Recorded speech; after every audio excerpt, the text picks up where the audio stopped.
How's it going, guys? Winner Kills here, and welcome to a brand new locals feature match. We're actually in round 2 currently. I did have to scrap round 1. It was VW versus Invoke Shadal Despia.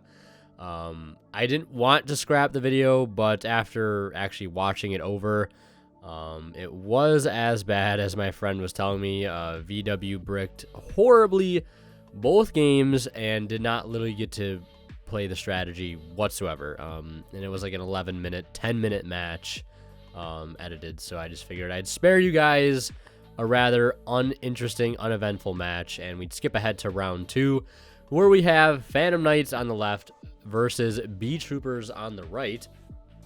And I hope you guys are going to enjoy this one. It's also going up a little late because obviously I had to prepare this match after preparing the other match, so it took a little longer to get up, so I apologize for that. Looks like Beetrooper winning the die roll, starting off with Galaxy Worm, and as he resolves that effect, let's take a look at the poll results for this match. I'd ask you guys kind of like last minute, I know, but looks like 133 votes so far, and 67% of the votes going to Phantom Knight, and the rest to Beetrooper. So let's see if you guys are correct. Of course, winning the die roll is going to definitely help Beetrooper's chance here to kind of secure game 1. Retaliating C is a very, very strong card, but it all really depends if he's able to actually trigger it, because there really isn't like too many ways the Phantom Knight deck can like actually trigger the card outside of like, I want to say, E-Tally. It's like one of the only spells in the deck that actually summons something that Retaliating C could be triggered off of. So we're gonna see him link into the Armor Horn and then into the Pico Philenia, I believe it's called, or the Insector link, equipping a Resonance Insect from the deck to the Armor Horn, and then using the Insector link effect to recycle 3, draw 1. And we'll see what the move from here is going to be. So we're going to see him continue to link climb here into the Invincible Atlas, and that's importantly going to get that Resonance Insect to the grave, allowing to add a level 5 or higher insect from the deck to the hand.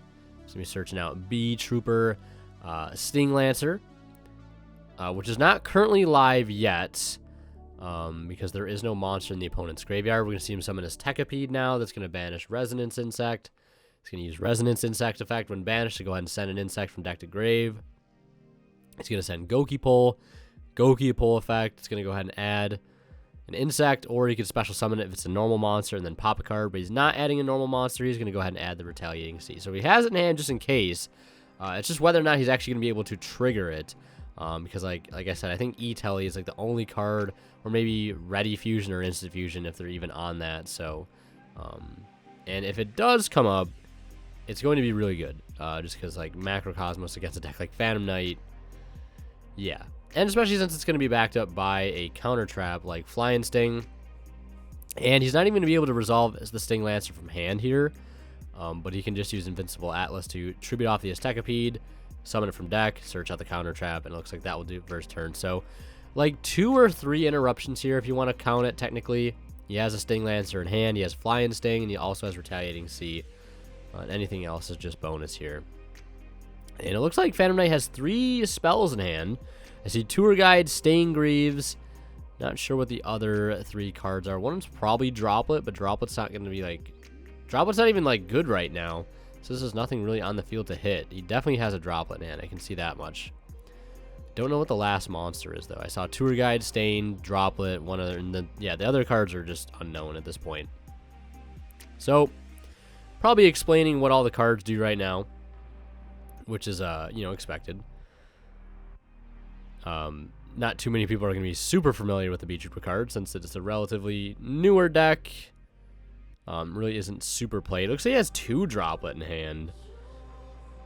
So we're going to see him go ahead and commit the normal summon to Tour Guide. And no Kagamu tonight. So our Beetrooper player is pretty happy about that. So he's going to go ahead and resolve a Flying Sting to negate and destroy. And can't really get a read on what the last card in our PK player's hand is. It looks like, I want to say Living Fossil. So this is actually going to... If he actually uses this here, it's actually going to go ahead and trigger the Retaliating C, which is going to really, really suck quite a bit here. I don't know if he really has a play. I mean, he has, I think, Cloak in hand, too, alongside Stain. I don't know if there's a way he can just normal the cloak. Well, he already normal summoned, so yeah, that's out of the question. Definitely wishing at this point he had something at least like Kagamucha Knight, because that would have chain blocked the Flying Sting, which is unfortunate. So we're going to see him activate Living Fossil. That's going to attempt to bring back the Tour Guide. And it's going to force the Retaliating Sea here. And he's also going to chain Sting Lancer to make the Fossil not resolve by shuffling the Tour Guide back into the bottom of the deck. And he'll get a search on the summon of Sting Lancer to go ahead and add the field spell, I believe, if he didn't already have it in hand. And he's going to go ahead and try to Droplet here, and I think he's quickly realizing that Retaliating Sea works a little bit different than he thought going into this, which is unfortunate because it's a Macrocosmos anywhere, and Droplet specifically has to send cards to the grave. It's not like Shen, where only the cards from the field are banished instead. It's everywhere, and yeah, PK not even really able to play through that. Yeah, like, there's just no way around that with that particular hand. Like, even if he fully understood Retaliating Sea, because it's like a card that's not too commonly played. Like, it's only in a rogue deck like Beetrooper, so, like, I understand. But, like, even with that hand, I don't think there was any way you play through that, which is very unfortunate, because Droplet is just completely turned off. But as these guys get ready to start Game 2, I want to mention a quick shout out to Imperium Duelist. If you guys are interested in picking up amazing playmats, sleeves, deck boxes, and more, check them out at the link below. And don't forget to use my discount code WinterKills10 off at checkout to save 10% off your entire order and support the channel in the process. They actually just came out with a brand new playmat called Designator's Mansion. It is gorgeous. I'll try to throw a picture of it up on the screen for you guys to see. It is a beautiful playmat. Definitely go secure yours now while supplies last. And as we see, one of the best Link 2s ever printed, resolve its effect. I want to remind you guys, if you're shopping on TCG Player, please do not forget to use my affiliate link down in the description below. If you guys shop and check out using that link, a small bit of the revenue from your purchase goes right back in the channel, and it does help out a ton. So getting back to the match here, it looks like our PK player did open up pretty stellar Torn Scales with the boots. Very, very solid opening. Cherubini sending Graf to summon out Seer from the deck. And then we're going to go ahead and see him link off the Cherubini and the Seer for Rusty. Seer effect going to bring out the Cherubini. And we'll probably see Rusty effect here in just a moment to go ahead and send one to set one. Probably going to go, going to go ahead and dump the Cloak from the deck. And he's going to go ahead and set a Phantom Knight Speller Trap. Probably going to be Shade for the extender. Probably going to try to get to Appaloosa here. And Appaloosa is going to be a pretty good card against the Beetrooper strategy. A lot of monster effects. Especially if you can turn off cards like Armor Horn. I found if you can stop Armor Horn effect with a double normal summon, they really lose a lot of gas. So, like, yeah, definitely going to be a really solid card to have here. So we're going to see him summon out Shade, and then with it Stained, and he's going to link off the Cherubini, Stained, and Shade for a copy of Appaloosa. It's going to have 3 counters, so 3 negates on that. And he also still has Boots, Torn Scales, and Grave. So really, really solid opening.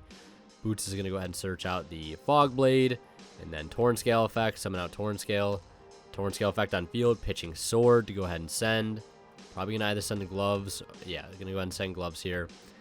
And now he has basically a Reborn Engrave with the help of Sword. Probably going to go into a Break Sword here. Yeah. Going to go ahead and summon out Stained.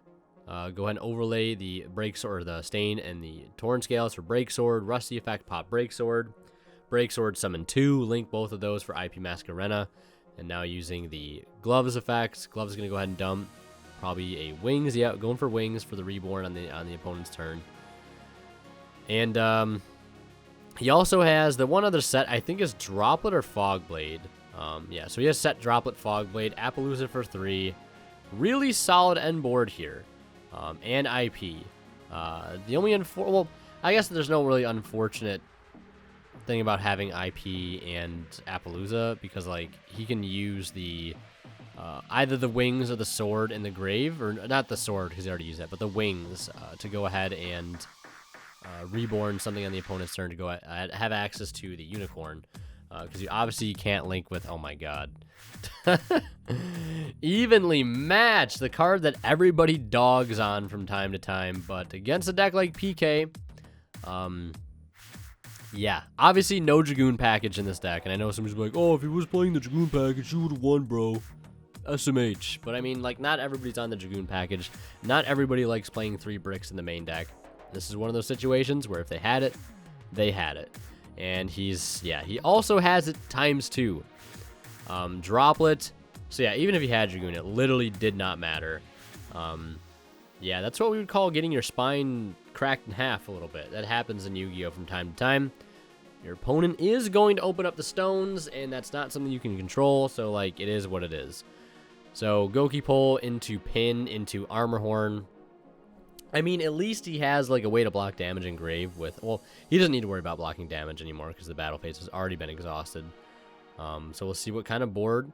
And he opened double Droplet, too. He went Droplet, Pitch, Droplet. My man did not care. I guess also... I mean, in the battle phase, you could argue he could have, like, chain Droplet to send off evenly. And then I think he still would have only had to keep one. Because when evenly resolves, just the Droplet would be on field, I believe.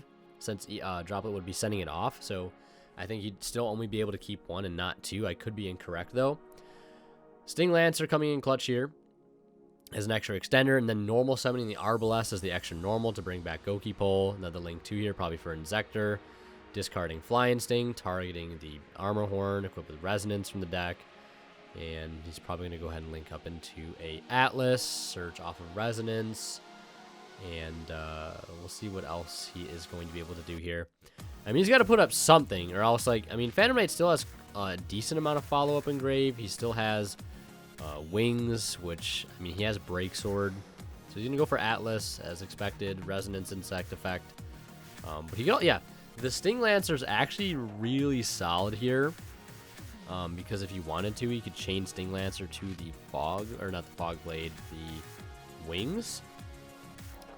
If Wings targets specifically, he could chain to actually put that target back to the bottom of the deck and summon out the Sting Lancer, which is really, really good.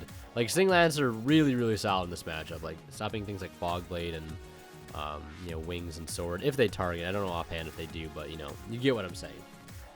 A deck that has a lot of reborn effects that targets a card like Sting Lancer is pretty strong. So now we're going to see him summon out Armor Horn from the grave by banishing a Sting, Inzektor, and Resonance. We're going to see Resonance Inspect to go ahead and dump from the deck to the grave. See what he's going to go and send. He's going to send a copy of Sting. So he's probably going to go for the Seraphim Link 3. And that's going to allow him to gain the counters to go ahead and revive Sting. But first, we're going to see him use Invincible Atlas, tribute off the Armor Horn, summon out a Scout Buggy. Scout Buggy affects summon another copy of itself from the deck. And now we're going to see him make a rank 3 here, and he's actually going to go for Cicada King, or Cicada King, however you want to pronounce it. So this card, basically what it does, it can negate a face-up monster your opponent controls, and then it changes its battle position. And then when its battle position is changed, it can summon I think a Battle Wasp from the grave. So that does a couple things. It's an interruption plus an extension, so we can summon out Sting from the grave. And I know this interaction because I actually played this engine in Speedroids about a year ago, for those that remember that one deck 1 month. And he's going to go and reset Flying Sting because he controls that Atlas. So, like, he can negate a card, change his battle position, and then summon Sting from the grave. Sting effective search Arbalest as a follow-up. And then Sting is also a negate on top of that because it contributed an insect to negate a face-up monster. Or it might be card, but I believe it's face-up monster the opponent controls, and it is a quick effect.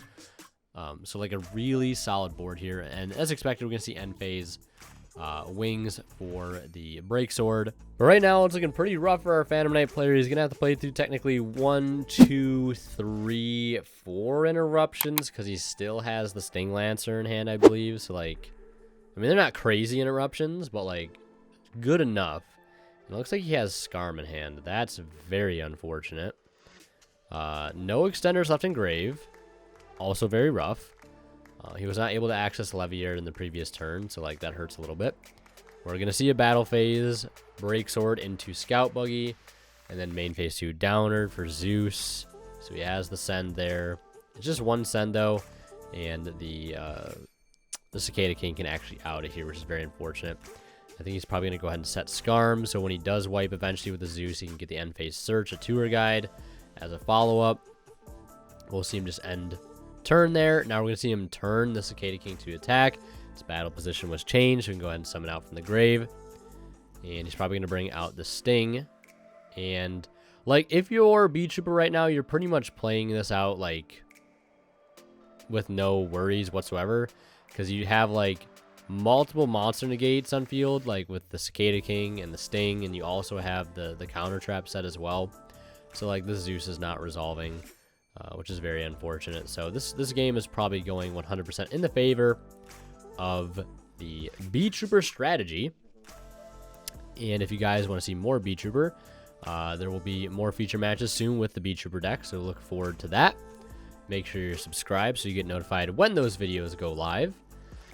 Now we're going to see him summon out the Sting, and he's going to go ahead and use Pin, and then I think he's tributing off here with the Atlas, tributing off Pin to go ahead and summon out Sting Lancer effect to go ahead and search out the formation. Basically a field spell reborn, and can also be a token generator too. So like, yeah, this one is looking pretty rough. The Appaloosa, I think right now its attack might be frozen at like, I want to say 800 because of Droplet. So he doesn't have too much to, like, at this point, Zeus is just kind of like a body at this point. We're going to see him link off Cicada King and the Atlas for Inzektor. And it looks like using Goki Pole effect, since it's hit the grave, he's going to go ahead and add and summon out the Killer Needle. 1200 attack, so he gets to pop anything with 1200 or more. And that's just going to signal the end of the game there, because he probably isn't going to be able to go to access code to OTK. But yeah, Droplet evenly, really, really strong. So Beetrooper taking this match 2-0. If you guys want to see more of my content, click on one of the videos popping up on the bottom of the screen right now. Looks like you guys are wrong in the poll. And last but not least, I want to give a huge shout out to all the Divine level channel members who go above and beyond to support. And they are Cadillacs84, Pony Start, Keith Sidgers, Tweeter0226, and Black Ninja Money. Thank you guys so much for your extremely generous support.